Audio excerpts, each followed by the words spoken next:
ارأیت الذی، کیا تم نے اسے دیکھا، ارأیت الذی، کیا تم نے اس شخص کو دیکھا، یکذب بالدین، جو جزا اور سزا کو جھٹلاتا ہے، کذب یکذب تکذیب کا معنی جھٹلانا، جو جزا اور سزا یعنی قیامت کے دن کو جھٹلاتا ہے،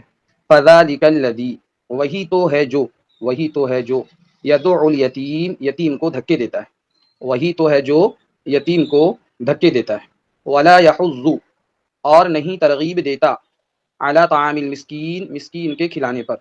ولا یحض علی طعام المسکین، اور مسکین کو کھانا دینے کی ترغیب نہیں دیتا، فویل للمصلین، فویل کے معنی ہلاکت، خرابی، پھر بڑی خرابی ہے، فویل بڑی خرابی ہے، للمصلین، ان نماز پڑھنے والوں کی،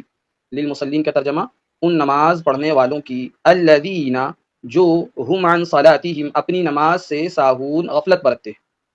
فویل للمصلین، بڑی خرابی ہے ان نماز پڑھنے والوں کے لیے، الذین هم عن صلاتہم، جو اپنی نماز سے غفلت برتتے ہیں، الذین هم یراؤون، جو دکھاوا کرتے ہیں، جو نماز میں دکھاوا کرتے ہیں، ویمنعون،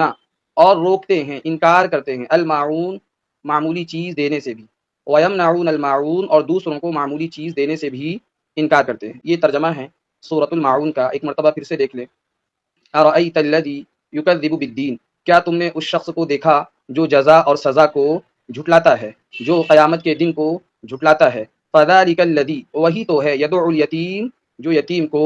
دھکے دیتا ہے، وہی تو ہے جو یتیم کو دھکے دیتا ہے، ولا یحض علی طعام المسکین، اور مسکین کو کھانا دینے کی اور مسکین کو کھانا کھلانے کی ترغیب نہیں دیتا، دوسروں کو نہیں ابھارتا، فویل للمصلین، پھر بڑی خرابی ہے ان نماز پڑھنے والوں کے لیے، بڑی خرابی ہے ان نماز پڑھنے والوں کی جو اپنی نماز سے، الذین هم عن صلاتہم ساہون، جو اپنی نماز سے